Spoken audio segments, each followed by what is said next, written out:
जय शिवराय मित्रांनो. आज आहे 14 जून.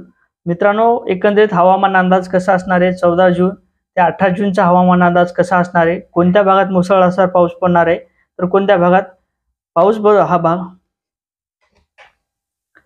जय शिवराय मित्रांनो, आज आहे 14 जून. 14 जूनचा हवामान अंदाज आज आपण समजून घेणार आहोत. अभ्यासक पंजाबराव डोक साहेबांनी सांगितलेला हवामान अंदाज आज आपण समजून घेणार आहोत. 14 जून ते 18 जून पर्यंत कशा प्रकारचा पाऊस असणार आहे, कोणत्या भागात मुसळधार पाऊस पडणार आहे, त्यानंतर कोणता भाग हा भाग बदलून पाऊस पडणार आहे, तर पेरणी योग्य पाऊस कोणत्या भागात पडेल या संदर्भात आपण सविस्तर अशी माहिती घेण्याचा प्रयत्न करणार. मित्रांनो, मी गणेश ठाकरे, कृषी सातबारा या युट्यूब चॅनलवरती आपले स्वागत आहे. मित्रांनो, एकंदरीत आता 2024च्या पेरणीला सुरुवात करण्यात आलेली आहे. म्हणजे पेरण्या काही भागात सुरू करण्यात आलेल्या. यामध्ये जालन्याचा भाग असेल, बीडचा भाग असेल, या भागात काही प्रमाणात पेरण्या सुरू झालेल्या आहेत.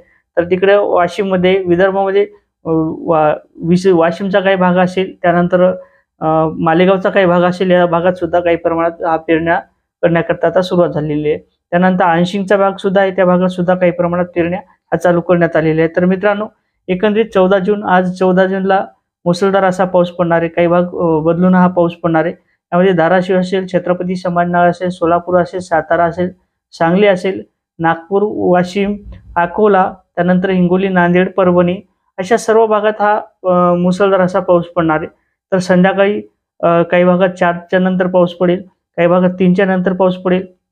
त्यानंतर रात्रीला सुद्धा काही भागात मुसळधार असा पाऊस पडण्याची शक्यता हवामान अंदाजाच्या वतीने वर्तवण्यात आलेली आहे. तर मित्रांनो, एकंदरीत भाग बदलून हा पाऊस पडेल.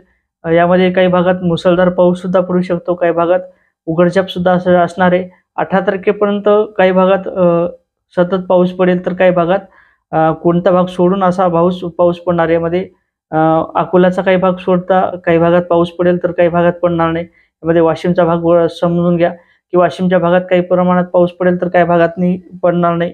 यामध्ये छत्रपती संभाजीनगर असेल, धाराशिव असेल, सोलापूर असेल, सांगली असेल, सातारा असेल, या भागात सुद्धा अशाच प्रकारचा पाऊस पडेल. एखाद्या ठिकाणी पाऊस पडणार, तर एखाद्या ठिकाणी हा पाऊस पडणार नाही, परंतु मुसळधार असा पाऊस पडणार आहे. ज्या भागात मुसळधार असा पाऊस पडेल, वाहुणे असा पाऊस पडेल, त्या ठिकाणच्या भागात आपण पेरणी करू शकता. कोणत्याही प्रकारची अडचण नाही, अशा प्रकारचे हवामान अंदाज यांच्या माध्यमातून वर्तवलेली आपण आज माहिती घेतलेली आहे. तर मित्रांनो, असेच नवीन अपडेट घेण्याकरता नक्की चॅनलला सबस्क्राईब करा. जय शिवराय मित्रांनो.